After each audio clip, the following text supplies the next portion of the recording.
Muy buenas tardes. Iba a leer un pequeño documento, pero después lo aseguro que era muy breve, o sea que más o menos me lo sé. Quería, en primer lugar, dar la bienvenida a Mario Vargas Llosa, que nos ha hecho el privilegio de aceptar este premio, de estar con nosotros.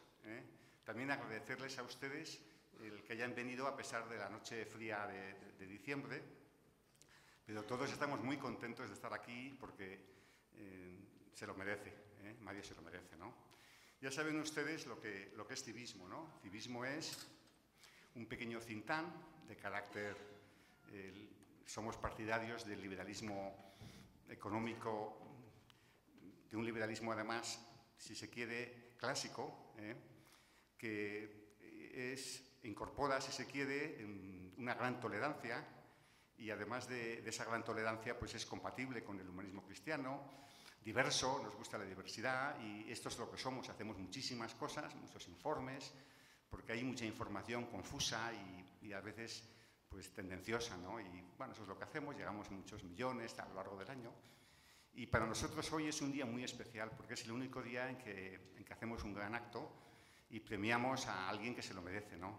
Veo ahí Esperanza Aguirre, que fue la primera premiada, con muchos méritos y que además correspondió a Mario hacer la laudatio, o sea que en ese sentido, pues en fin, y ha habido otros también, Carlos Herrera, en fin, Cayetana, que como anterior premiada le corresponde hacer la laudatio, y bueno, aquí somos una gran familia y gracias a tantos expertos que nos ayudan, a tanta gente valiosísima, a tantos paladines de la libertad, veo aquí un montón de ellos, a grandes profesionales, estoy viendo, pues no quiero citar para no ofender a nadie, pero gente impresionante, ¿no? Y a grandes economistas y personas que han escrito mucho. Aquí tengo a mi izquierda a Pedro Esbar, nuestro secretario, que es el que... Bueno, pues hacemos una gran labor, ¿no? Para influir en la opinión pública, para que esa libertad la ejerza la gente, para que no sea, pues eso, un principio, ¿no? Para que la ejerza. Y en ese ejercicio de la libertad tendremos una sociedad más libre, una sociedad con mejor convivencia, un mayor desarrollo en la realización de las personas, ¿no? Y en ello, pues ahí, si alguien nos puede dar ejemplo, pues es Mario. Yo creo que en toda su vida ha defendido la libertad también, y con tantas ideas, con tantos argumentos, que es merecedor del premio. Y aparte, que a civismo le debemos que ha estado varias veces con nosotros, y una de ellas, y lo debo de reconocer, fue a Pamplona, a predicar libertad ante un populismo nacionalista radical, y ahí estuvo. ¿Te acuerdas, Mario?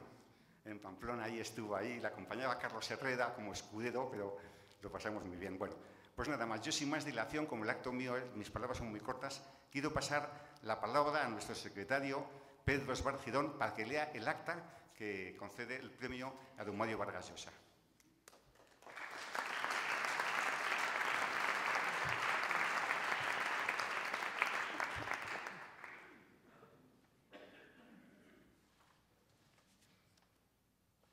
Acta de aprobación de la concesión del premio Sociedad Civil a Mario Vargas Llosa. El patronato del think tank Civismo, reunido el 28 de septiembre de 2018 a las 12 horas, acordó por unanimidad conceder el premio Sociedad Civil a don Mario Vargas Llosa. El premio tiene como finalidad reconocer a la persona o institución que más se ha distinguido en promover los valores que fortalecen la libertad de las personas, una economía libre y la promoción de la sociedad civil. Se le concede a Mario Vargas Llosa el galardón por su compromiso con la libertad, entendido como una constante a lo largo de toda su trayectoria vital y profesional, y por su inestimable aportación desde el ámbito literario e intelectual, donde se ha erigido en un referente de los valores democráticos. Miembros del patronato firmantes: Juan Félix Huarte Jiménez, Carlos Espinosa de los Monteros, Francisco Cabrillo Rodríguez, Juan Abelló Gallo, Claudio Aguirre Pemán, Víctor de Urrutia Vallejo, Alexandre Pierron Darbón, Elena Reboredo de Gut, Víctor Ruiz Rubio, Mauricio Toledano Marqués, Julio Pomés Ruiz, José Ramón Aizpún Bobadilla y Pedro Schwartz, que es el secretario que tomó nota de esta decisión y que se la lee hoy. Con gran satisfacción pido un aplauso para don Mario.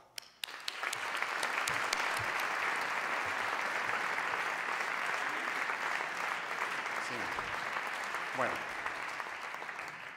tras esta decisión sabia, inteligente, aquí Cayetana nos va a glosar un poquito la figura de don Mario Vargas Llosa, cuando quieras.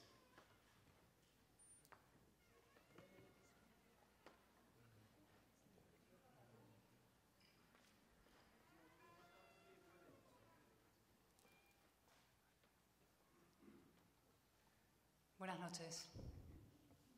Gracias por su compañía. Como todos ustedes saben, soy una persona de esdrújulas. Con demasiada facilidad caigo en el énfasis y la declamación. Y hoy la tentación es francamente enorme. Por eso, y también porque creo que nuestro tiempo está saturado de hipérboles, he optado por hacer un esfuerzo de contención. Voy a remitirme a los hechos, al menos para empezar. El martes 3 de octubre de 2017, a media mañana, con el corazón agitado y el verbo a mil, llamé por teléfono a Mario Vargas Llosa. Esto fue lo que le dije, atolondradamente. Mario, sin preámbulos, te necesitamos. Sociedad Civil Catalana ha decidido convocar una gran manifestación contra el golpe separatista. Será el próximo sábado en Barcelona. Estamos mal, Mario, muy mal. Ahora todo el mundo, incluido el New York Times, ese Hemingway Minder, dice que España es un estado policial, franquista. Y hasta Rajoy se lo ha creído. ¿Será que ya solo ve La Sexta? La policía actuó de forma ejemplar, Mario. Lo vi yo con mis propios ojos en Gerona, donde pretendía votar Puigdemont. ¿Y qué crees que hubieran hecho los franceses o los americanos en nuestra situación? En fin, Mario, lo que te decía. Sociedad Civil ha convocado una manifestación y me ha pedido que te llame. Quieren que hagas el discurso de clausura. Tu presencia tendría un inmenso impacto, no solo en España, también en el extranjero. No sabes cuánto nos ayudarías. Por favor, di que sí. Y Mario dijo sí. Podría haber dicho no. De hecho, voy a contarles un secreto. Ese mismo martes 3 de octubre, un entonces importante dirigente del Partido Popular de Cataluña, me envió un WhatsApp. Decía lo siguiente: Cayetana, la manifestación es un error. Primero, es posible que ese día se celebre un pleno y después no se puede ir por libre organizando manifestaciones. Por libre organizando manifestaciones. ¿Y a qué había que esperar? ¿A que la convocara el pancartero Rajoy? Aquel mismo dirigente luego estuvo en la manifestación, claro. Lo vi a lo largo del recorrido, eufórico, saludando a las masas. Y del Partido Socialista, mejor no hablar, porque ni siquiera acudió. ¿Qué diferencia con Mario?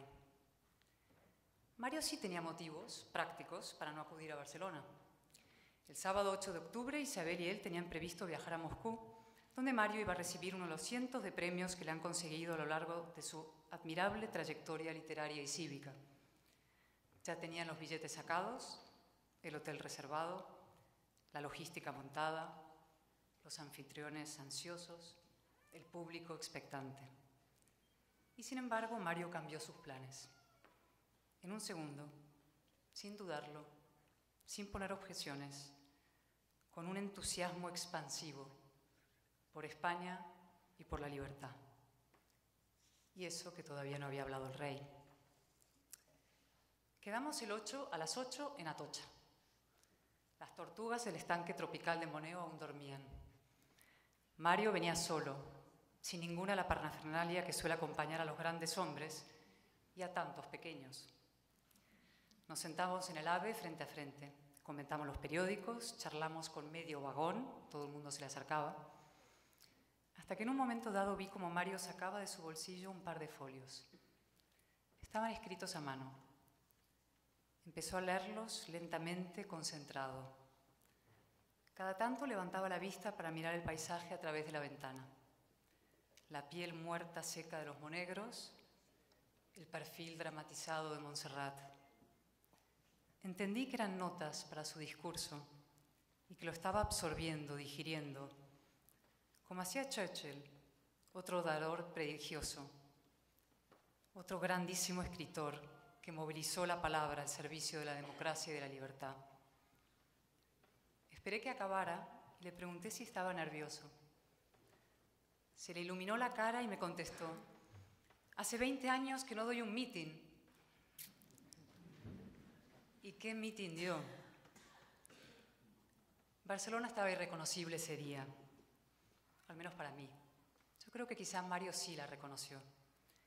Era la ciudad que fue, la capital abierta y vibrante a la que Mario llegó en los primeros años 70, empujado por Carmen Balcells, su amiga, la editora que le cambió la vida.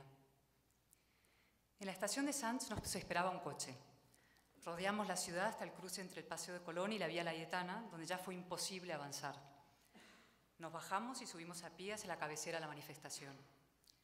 Caminábamos contra la corriente, una corriente insólita, inédita, cálida, cívica, constitucional, formada por miles y miles y miles de banderas españolas y por aplausos espontáneos a Mario, que Mario agradecía con elegancia y humildad. No lo olvidaré jamás. La manifestación del 8 de octubre fue como muchos de ustedes la recuerdan. Y como no la verán nuestros hijos, ni nadie nunca más, porque Televisión Española, ese paquidermo deficitario, no contrató un helicóptero. No existen imágenes aéreas de la movilización más importante y emocionante de la historia democrática española. En cambio, sí las hay de todas las diadas, con sus masas encuadradas a lo Nuremberg, tan bonitas, tan totalitarias. Pero bueno, ya lo sabemos. España no es una democracia militante, si acaso una democracia en el diván, enferma de autoflagelación, aunque quizá empiece a despertar. Llegamos a la cabecera. Yo tenía instrucciones muy estrictas de Isabel de proteger a Mario. El brazo de Xavi García Albiol saludando a cada lado, como una reina Isabel de Inglaterra con anfetaminas, no me lo puso fácil. Pero Mario sí. De hecho, fue él quien me protegió a mí cuando en la esquina de la Estación de Francia, a unos metros del escenario, la marea se desbordó.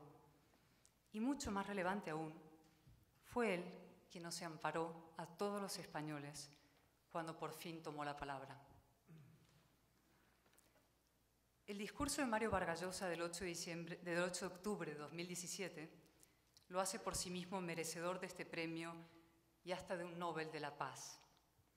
Ya sin papeles, con el pelo revuelto por el viento, con la fuerza de los liderazgos excepcionales, con la palabra limpia, exenta de toda demagogia y sin embargo cargada de emoción, Mario hizo algo excepcional.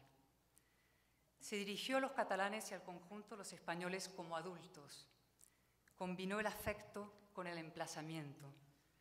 No les mandó callar por pedir la prisión de Puigdemont, porque eso hubiera sido injusto y cursi y condescendiente.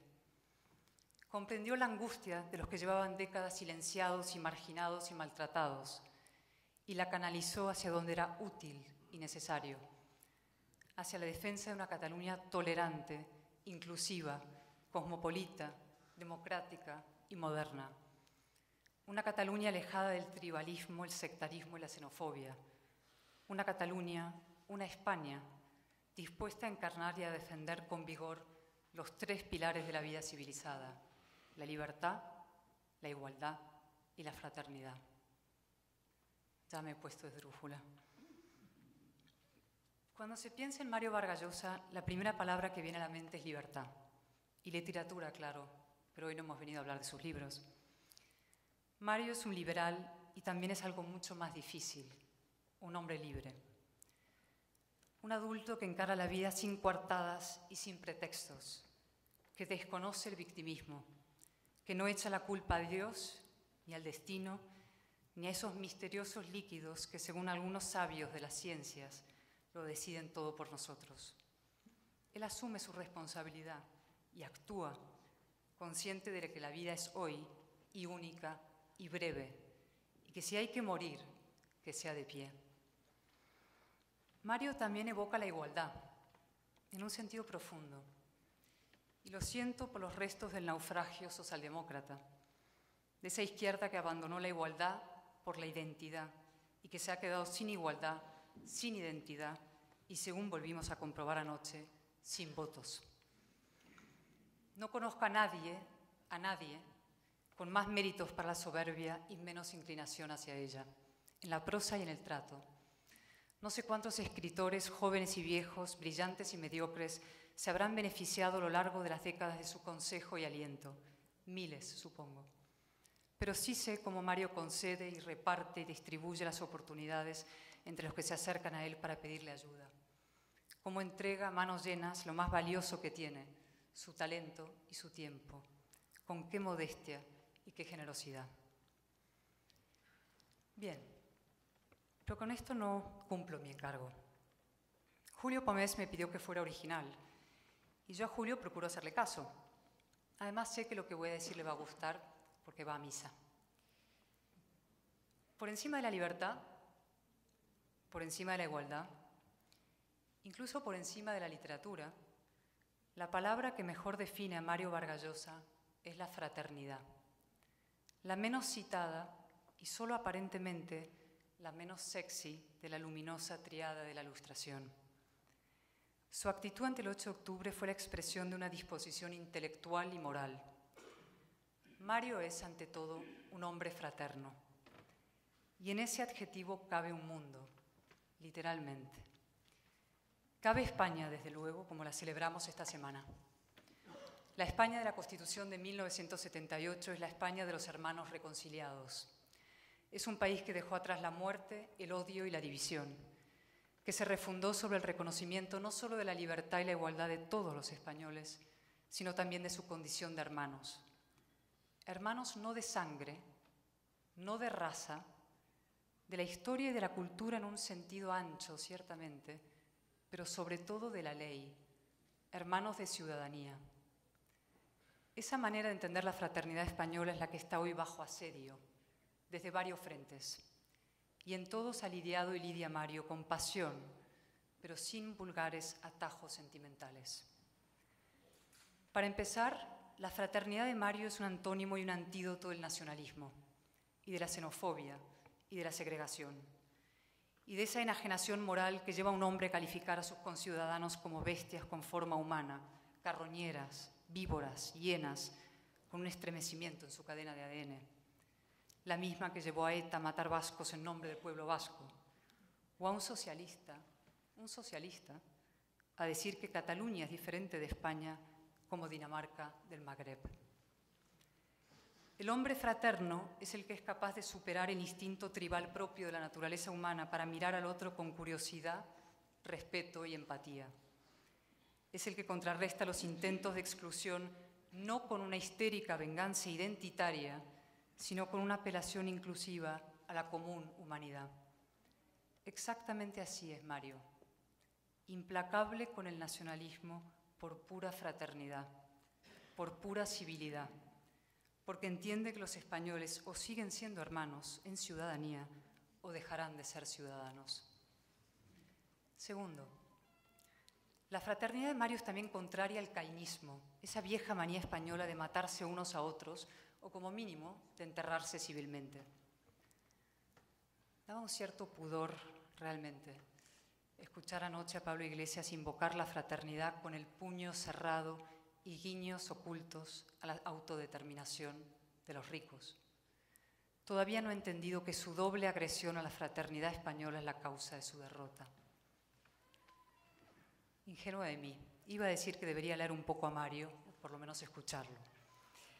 No sé si es paradójico o simplemente sintomático, en todo caso es curioso y maravillosamente oportuno que una de las voces más claras y constantes en defensa de la transición exhiba un ligero acento extranjero, peruano. Cito una de las tantas entrevistas en las que Mario ha reivindicado la obra cumbre de la fraternidad española frente a sus frívolos flageladores internos. Dice: «Es una monstruosa injusticia que se descalifique la transición. fue una de las mejores experiencias políticas de la historia de España. Ustedes pasaron de la dictadura a la democracia, del tercermundismo a la prosperidad, de la división a la civilización. Fíjense bien en sus palabras, de la división a la civilización. La yuxtaposición no es fortuita, solo fraternos seremos civilizados. Por último, la fraternidad de Mario es el antídoto a una plaga que lamentablemente empieza a extenderse de Europa a España y que todavía hoy sigue contaminando la actitud de muchos españoles hacia América Latina. Me refiero al racismo.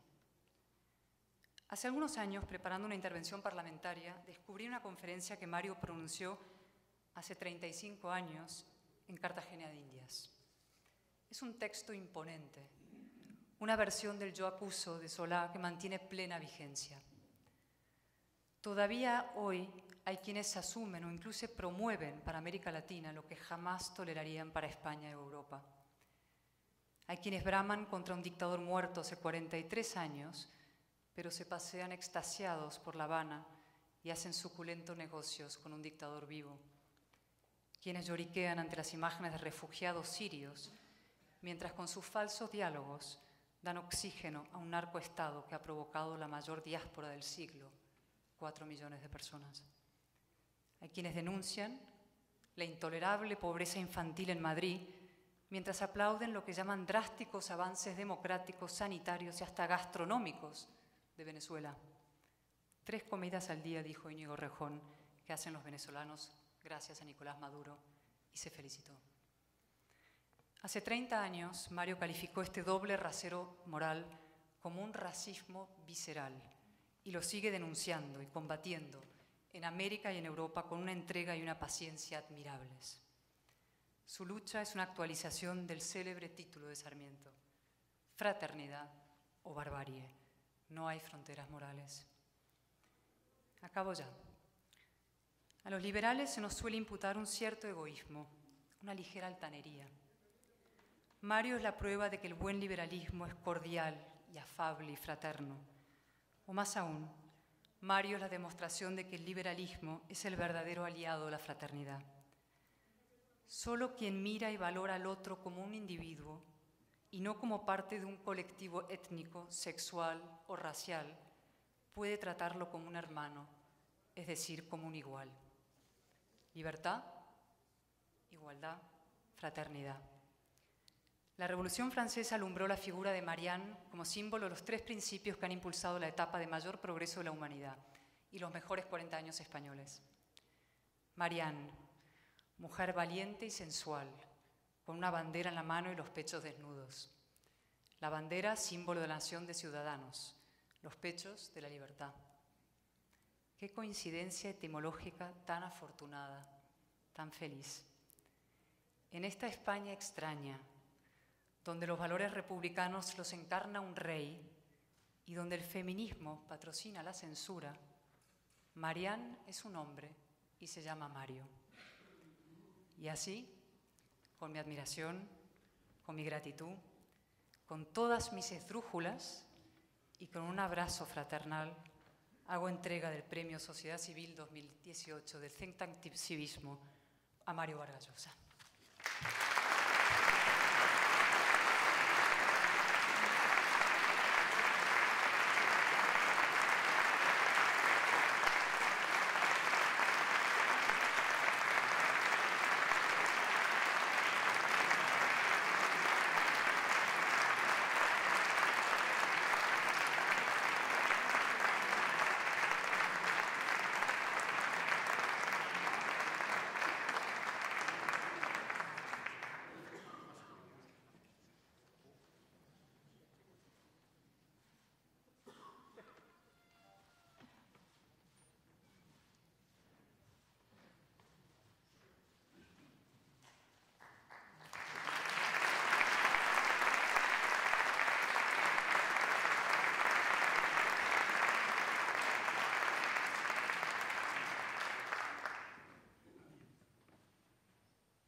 Señoras, señores, queridos amigos, mientras Cayetana decía esas cosas tan generosas, la verdad que me sentía incomodísimo, tenía ganas de salir corriendo, de meterme bajo la mesa. Eran palabras dictadas sobre todo por la amistad, pero aún así sé que estoy muy por debajo de todos esos extraordinarios elogios. Cayetana es un poco latinoamericana y los latinoamericanos tenemos una cierta tendencia a la exageración. Y he visto esta noche esa característica asomar en cada una de esas hermosas y muy generosas palabras que ha dicho Cayetana. Este premio en realidad es una conspiración de la amistad. Yo no sabía que me lo iban a dar hasta hace 24 horas o 48 horas y lo supe de una manera muy indirecta, sin saber exactamente de qué se trataba. O sea que he llegado aquí, me he encontrado con esta maravillosa sorpresa y sobre todo con esas palabras a las que sí quisiera parecerme de verdad, pero sé que estoy muy lejos de ellas. Agradezco muchísimo este premio que está ligado a la idea de la libertad. Creo que, como dice Cervantes en el Quijote, la libertad es la mejor cosa que nos ha pasado y la que ha enriquecido más la vida, la que la ha hecho más humana, que la esencia misma de la civilización es inseparable de la libertad. Yo tengo que confesar que descubrí tarde la libertad, de joven, y creo que como muchísimos latinoamericanos de mi generación, yo no creía en la libertad, no creía en la idea que tenemos los liberales de la libertad. La situación en América Latina, llena de dictadores militares, de un confín a otro confín, con excepciones para las que sobraban los dedos de una mano, pues nos llevaba a pensar a muchísimos que la solución de los grandes problemas sociales, económicos, políticos de nuestro continente no era el liberalismo, sino el socialismo en su expresión más extrema, es decir, en el comunismo. Yo pasé un año militando en el Partido Comunista, que en el Perú estaba conformado por muy poquitas personas, pero eso sí bien sectarias, y ese sectarismo contra el que creo me defendió mucho el entusiasmo que sentía por Sartre, por los escritores franceses existencialistas, hizo que me apartara del Partido Comunista al año de militar en él, pero no del socialismo. Pensaba siempre en un socialismo que por lo menos admitiera una cierta diferenciación de pareceres, de principios, de valores en su seno, y creí, como muchísimos latinoamericanos y creo que jóvenes en el mundo entero, que la Revolución Cubana encarnaba precisamente ese socialismo distinto, abierto y tolerante. Y durante varios años, en los 60, defendí con mucho entusiasmo a Cuba, y cada vez que fui a Cuba me pareció confirmar en la realidad esa idea de ese socialismo abierto y tolerante. Fue solo a mediados de los años 60, en uno de estos viajes a Cuba, que descubrí que la realidad no era en verdad tan perfecta como lo había creído, y que ese socialismo mostraba algunas deficiencias en lo que concierne precisamente a la libertad. Fueron los años de las famosas UMAP, las unidades militares de apoyo a la producción, un eufemismo para unos campos de concentración que se abrieron en Cuba y donde fueron mezclados cubanos que estaban contra la revolución, delincuentes comunes y homosexuales. Yo estaba muy ligado por un poeta peruano que formaba parte de ese grupo, con un grupo de jóvenes entre los que había músicos, bailarines, poetas, escritores, que se llamaba El Puente y que dirigía un joven poeta, José Mario. Ellos fueron víctimas de la SUMAP. Varios de ellos fueron a estos campos de concentración. Hubo incluso suicidios entre ellos. Y recuerdo que es la primera vez que yo tuve dudas. Me pregunté si estaba equivocado.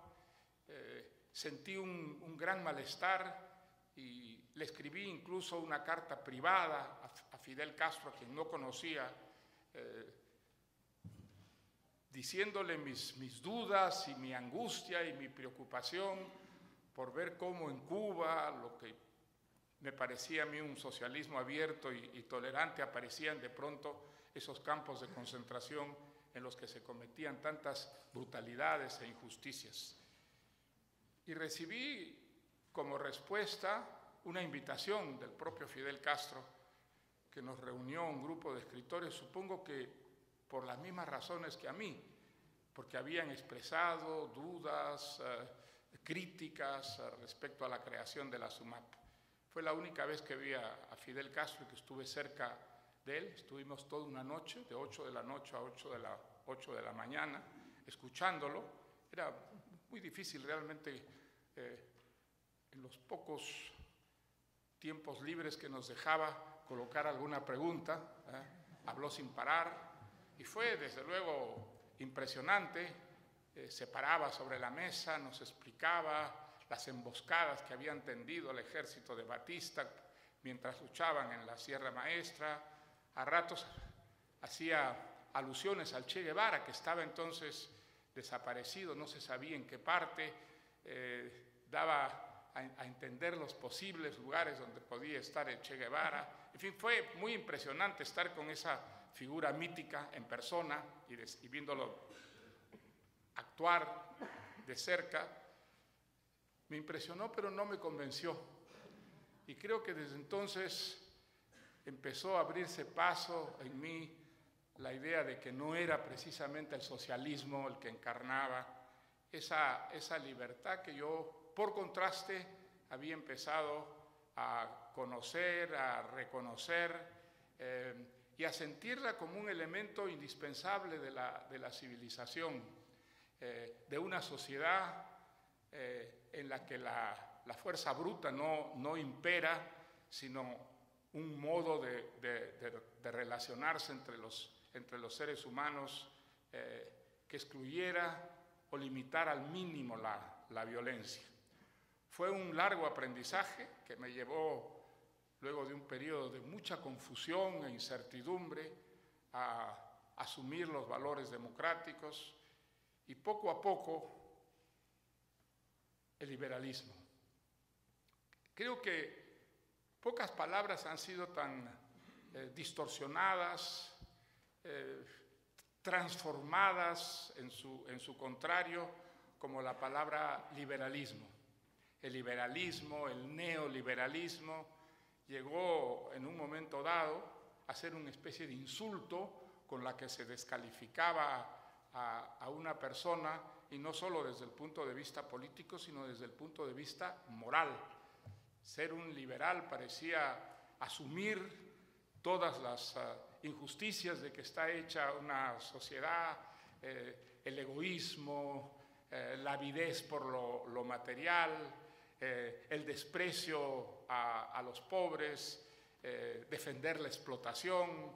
En fin, ustedes saben, porque España también ha experimentado esa desnaturalización de la palabra liberal, que es una palabra totalmente identificada con la idea de la libertad, con ese motor gracias al cual hemos ido quemando etapas y alejándonos cada vez más de la barbarie, aunque ella está siempre allí, ella está siempre cercándonos y abriéndonos trampas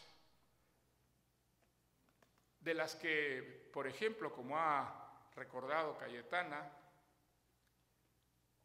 ha caído Cataluña. Yo quiero mucho a Cataluña, quiero mucho a Barcelona. Yo pasé 5 años de mi vida en los años 70 en esa ciudad y las experiencias que viví allí son para mí realmente conmovedoras, me llenan de nostalgia y de emoción. En Cataluña, en esos años, que eran todavía los años finales de la dictadura de Franco, ya se respiraba libertad. Y yo recuerdo que en los años 70 muchos españoles iban a Barcelona porque en Barcelona se sentían ya en Europa. Y la idea de Europa era la idea de la democracia, de la libertad, de una muy rica vida cultural. Y eso era lo que vivíamos en Barcelona en aquellos años. En Barcelona se produjo ese reencuentro entre los escritores españoles y los escritores latinoamericanos que desde la época de la Guerra Civil Española se habían dado la espalda y vivían prácticamente en la incomunicación. Y gracias a ese espíritu que reinaba en Barcelona y también a las iniciativas de algunas personas extraordinarias, como Carlos Barral, por ejemplo, el editor y poeta, y Carmen Balcells, fueron poco a poco reuniéndose luego de estos años hasta el extremo de convertir en Barcelona en el punto de reencuentro de los escritores de ambos lados del Atlántico que redescubrieron, ¿no?, gracias a ese espíritu que reinaba en la Barcelona de esos años, lo que había entre ellos, entre nosotros, de denominadores comunes. Creo que el nacionalismo ha destruido gran parte de ese espíritu universal, abierto al mundo, que es la gran tradición de Barcelona. Si uno mira los escritores, los grandes pintores, los grandes músicos que ha dado Cataluña y que ha dado principalmente Barcelona, ¿qué descubre? Una vocación universal, un volcarse al mundo, un estar junto a la vanguardia de todos los países. Eso era la Barcelona que ya no existe, la Barcelona que se fue. ¿Y qué la mató? El nacionalismo. El nacionalismo y la cultura son incompatibles. El tipo de cultura que el nacionalismo admite es una cultura provinciana que no va más allá de las propias narices, que trastoca completamente los valores, porque el punto desde el cual juzga, valora las obras de arte, las obras literarias, es ese punto de vista mezquino y egoísta y pequeñito que es lo nacional. Eso ha transformado a Barcelona. No nos engañemos.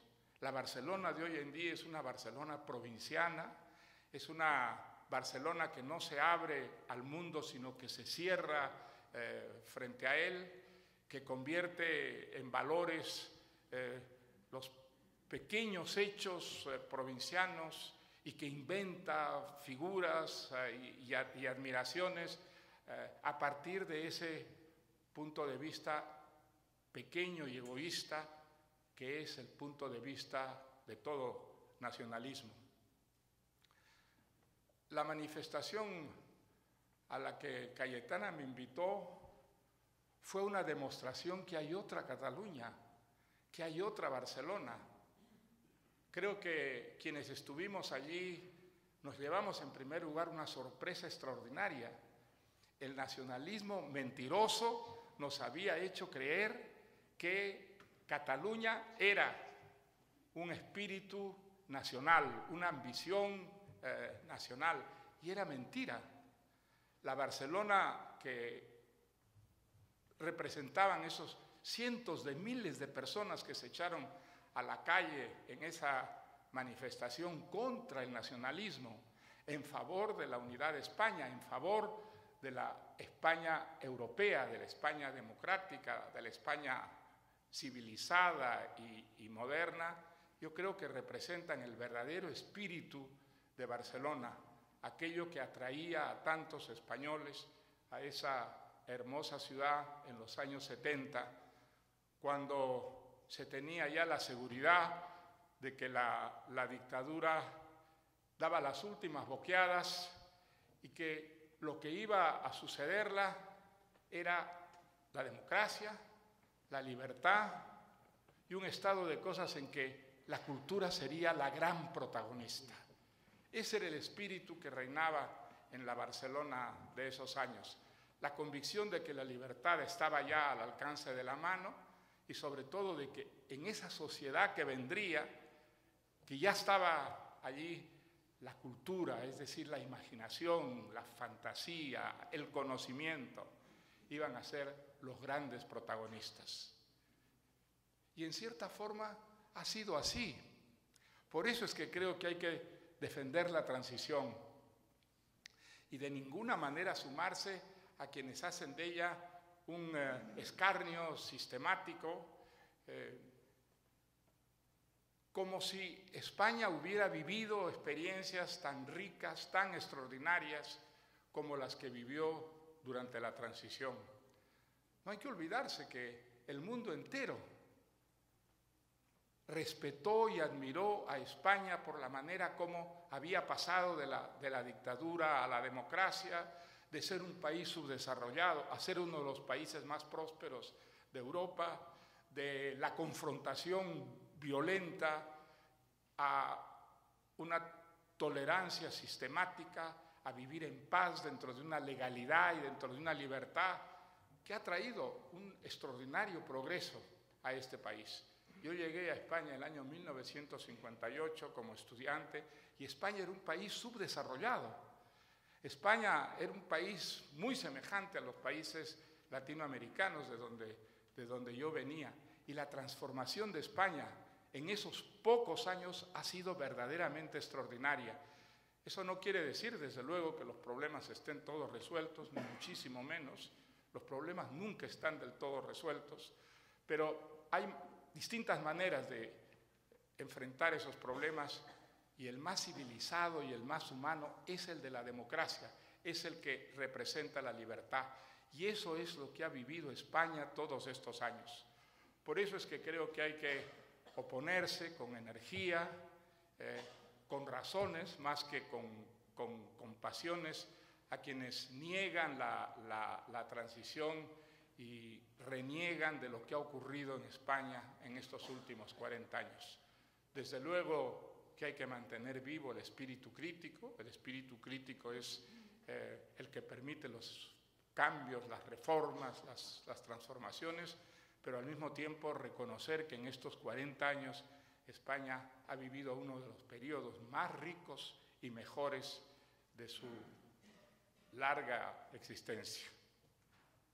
En realidad me he apartado, iba a decir pocas palabras para agradecer este premio, emocionado tal vez por esas palabras tan generosamente mentirosas y exageradas de Cayetana. No sé quién es Josefina, pero bueno. Pues nada, termino como comencé, agradeciéndoles muchísimo su presencia aquí esta noche y muy especialmente el premio que tan generosamente me ha dado la sociedad civil. Es el premio de la sociedad civil. Muchísimas gracias.